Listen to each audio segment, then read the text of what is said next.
Pernahkah kamu merasa sakit tapi dokter bilang hasil lab kamu normal? Atau kamu sering pusing, sakit punggung, gangguan pencernaan, tapi tidak ada diagnosis yang jelas? Hati-hati teman-teman, bisa jadi penyakit yang kamu rasakan itu bukan berasal dari virus ataupun bakteri, tapi dari sesuatu yang jauh lebih tersembunyi, yaitu emosi yang terpendam. Iya, emosi teman-teman, perasaan yang kamu simpan, kamu tahan, kamu kubur dalam-dalam, tanpa kamu sadari sedang merusak tubuh kamu dari dalam. Hari ini kita akan membahas bagaimana emosi bisa menjadi racun bagi tubuh, dan yang lebih penting lagi, bagaimana cara melepaskannya, sehingga tubuh kamu bisa sembuh dengan sendirinya. Dan ini bukan teori asal-asalan, ini adalah pemahaman yang sudah dipraktekkan oleh banyak sekali ahli spiritual dan psikologi energi di seluruh dunia.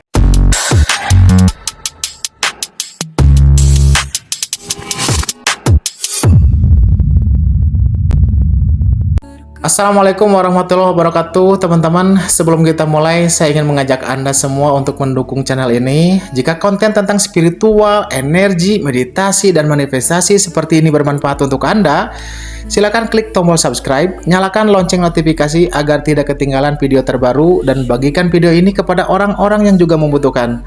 Karena dukungan Anda membantu channel ini terus berkembang dan menghadirkan konten yang lebih berkualitas lagi. Terima kasih dan mari kita mulai.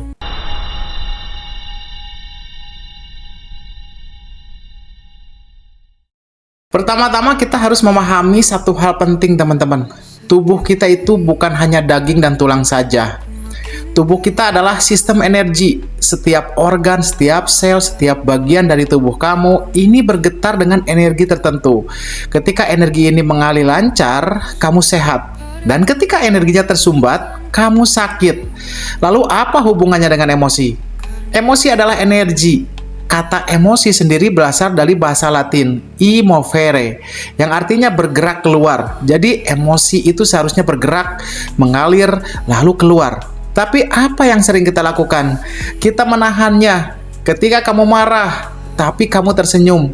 Ketika kamu sedih, tapi kamu bilang, aku baik-baik saja. Dan ketika kamu takut, tapi kamu pura-pura kuat. Emosi-emosi itu tidak hilang. Mereka tertanam di dalam tubuh kamu dan energinya menjadi sumbatan. Bayangkan seperti sungai. Kalau airnya mengalir lancar, sungai itu sehat dan jernih. Tapi kalau ada yang menyumbat, batu besar, sampah, bendungan, airnya menjadi tergenang, kotor, dan akhirnya merusak ekosistem di sekitarnya. Dan itulah yang terjadi di tubuh kamu teman-teman. Emosi yang terpendam adalah sumbatan, dan sumbatan itu lama-kelamaan menjadi penyakit. Marah yang tidak dilepaskan bisa jadi tekanan darah tinggi atau masalah di hati. Kesedihan yang mendalam bisa jadi masalah di paru-paru ataupun jantung. Ketakutan kronis bisa jadi gangguan di ginjal atau pencernaan.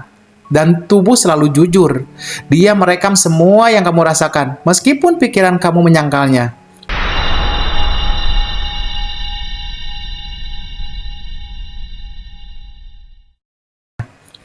Baiklah, sekarang mari kita bahas 3 cara yang sering kita lakukan dalam menghadapi emosi.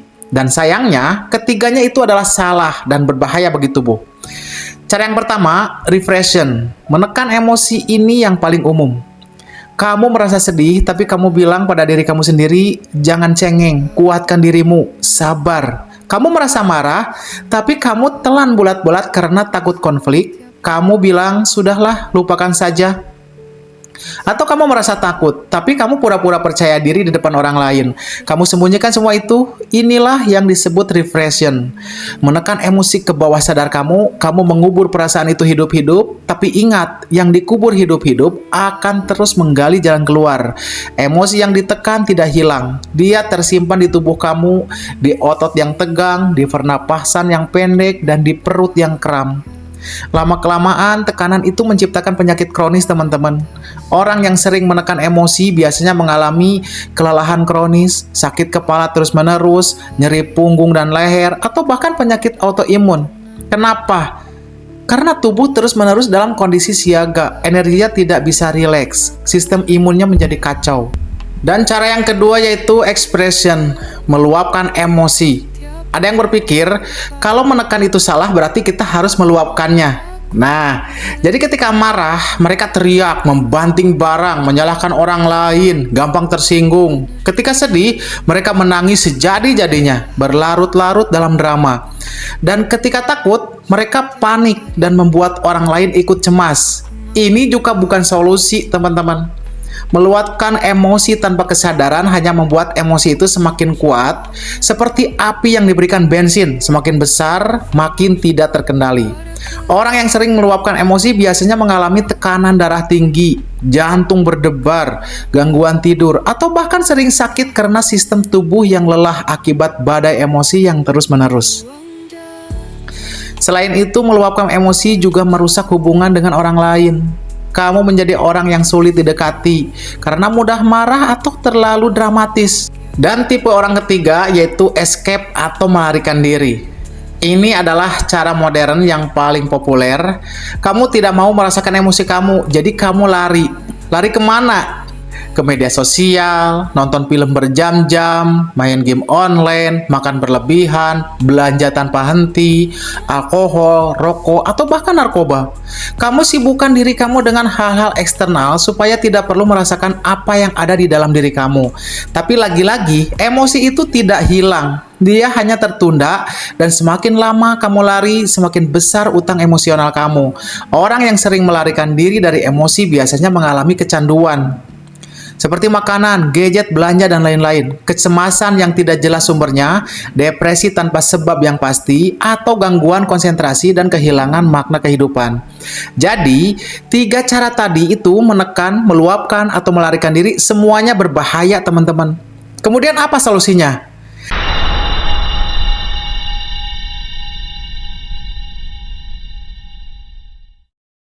Sekarang kita masuk ke bagian yang paling penting. Bagaimana cara yang benar untuk melepaskan atau merilis emosi ini? Ada 5 langkah sederhana. Ini terinspirasi dari ajaran David Hawkins, Eckhart Tolle, dan banyak guru spiritual lainnya. Mari kita bahas satu persatu, teman-teman. Langkah yang pertama, sadari. Langkah pertama adalah menyadari bahwa kamu sedang merasakan emosi. Kedengarannya sederhana, tapi banyak orang yang bahkan tidak sadar apa yang mereka rasakan. Mereka hanya merasa tidak enak, gelisah, atau ada yang salah. Jadi, berhentilah sejenak, kasih jeda, tanyakan pada diri kamu, apa yang sebenarnya aku rasakan saat ini? Jangan langsung dijawab dengan pikiran. Rasakan di tubuh kamu, apa ada sesak di dada, perut yang kencang, tenggorokan yang tercekik. Beri nama pada perasaan ini. Oh, ini adalah kesedihan. Ini adalah kemarahan. Ini adalah ketakutan. Ketika kamu memberikan nama, kamu sudah memisahkan diri kamu dari emosi itu. Kamu bukan emosi kamu. Kamu adalah pengamat emosi itu. Langkah kedua, teman-teman, mengamati tanpa menilai. Setelah menyadari, langkah kedua adalah mengamati emosi itu tanpa menilai apapun. Kamu jangan bilang, ini emosi buruk, aku harus buang ini, atau aku lemah karena merasa sedih. Tidak. Emosi itu netral, teman-teman. Dia hanya energi yang sedang melewati tubuh kamu. Amati dia seperti kamu mengamati awan di langit. Awan datang, awan pergi, tidak ada yang perlu kamu lakukan. Cukup lihat saja, rasakan sensasi fisiknya di mana kamu merasakannya. Seperti apa bentuknya? Panas, dingin, berat, bergetar. Jangan coba-coba mengubah atau melawannya. Cukup hadirkan kesadaran kamu di sana. Kemudian langkah ketiga, memeluk emosi ini. Bagian yang paling penting dan paling sulit juga, tapi paling menyembuhkan. Alih-alih menolak atau melawan emosi, peluk dia, sambut dia dengan lembut. Bayangkan emosi itu seperti anak kecil yang sedang menangis. Dia butuh dipeluk, bukan ditampar atau diusir. Katakan pada emosi kamu, aku melihat kamu, aku mengizinkan kamu ada di sini, tidak apa-apa. Ini bukan berarti kamu menyukai emosi itu, ini berarti kamu tidak melawannya, karena apa yang kamu lawan akan semakin kuat. Apa yang kamu terima akan mulai melunak. Langkah keempat, mengizinkan kehadirannya. Biarkan emosi itu berada di dalam tubuh kamu tanpa mencoba mengusirnya. Banyak yang takut kalau mereka membiarkan diri merasa sedih, mereka akan terjebak dalam kesedihan selamanya. Tapi yang sebenarnya kebalikannya, teman-teman. Ketika kamu benar-benar mengizinkan emosi itu hadir, dia tidak perlu bertahan lama. Dia hanya butuh dirasakan sepenuhnya, seutuhnya. Setelah itu, dia akan pergi dengan sendirinya, seperti gelombang laut. Gelombang datang naik ke puncak, lalu turun dan menghilang. Emosi juga begitu. Kalau kamu tidak menahannya, dia akan berlalu. Bernafaslah. Rasakan napas kamu yang masuk dan keluar. Biarkan tubuh kamu melakukan pelepasan secara alami. Kadang melalui tangisan, kadang melalui desahan, kadang hanya melalui napas yang dalam. Dan langkah kelima teman-teman, membebaskannya. Langkah terakhir adalah pelepasan, rilis. Setelah kamu merasakan emosi itu sepenuhnya, ada momen di mana kamu akan merasakan kekosongan, ketenangan, seperti badai yang sudah berlalu. Di saat itulah kamu bisa rilis atau melepaskannya. Katakan dalam hati, aku melepaskanmu sekarang. Terima kasih sudah datang, kamu boleh pergi. Bayangkan emosi itu seperti burung yang kamu lepas tanpa sangkar. Dia terbang menjauh dan kamu merasa lega. Ini bukan proses sekali jadi teman-teman. Kadang emosi yang sama datang lagi, terutama kalau dia sudah bertahun-tahun bertahan. Tidak apa-apa teman-teman. Ulangi prosesnya dan setiap kali kamu melakukannya, beban itu akan semakin ringan, semakin ringan. Sekarang, apa yang akan terjadi ketika kamu mulai melepaskan emosi dengan cara yang benar? Yang pertama, tubuh kamu mulai sembuh. Energi yang tadinya tersumbat mulai mengalir lagi. Ketegangan di otot mulai hilang. Pernapasan lebih lega, pencernaan lebih lancar, tidur juga lebih nyenyak teman-teman. Banyak orang yang mengalami penyakit kronis seperti migrain, nyeri punggung, masalah pencernaan. Ini tiba-tiba sembuh setelah mereka melepaskan emosi yang sudah bertahun-tahun terpendam. Kenapa bisa begini teman-teman? Karena tubuh punya kemampuan luar biasa untuk menyembuhkan dirinya sendiri. Tapi dia butuh kondisi yang tepat dan kondisi itu adalah aliran energi yang lancar. Yang kedua, pikiran kamu jadi lebih jernih. Ketika emosi tidak lagi membebani, pikiran menjadi lebih tenang, kamu bisa berpikir lebih jernih, keputusan yang kamu ambil lebih bijak, kamu tidak lagi reaktif, tidak responsif, kamu tidak lagi terjebak dalam siklus drama yang sama. Kamu mulai melihat kehidupan yang perspektif, yang lebih luas.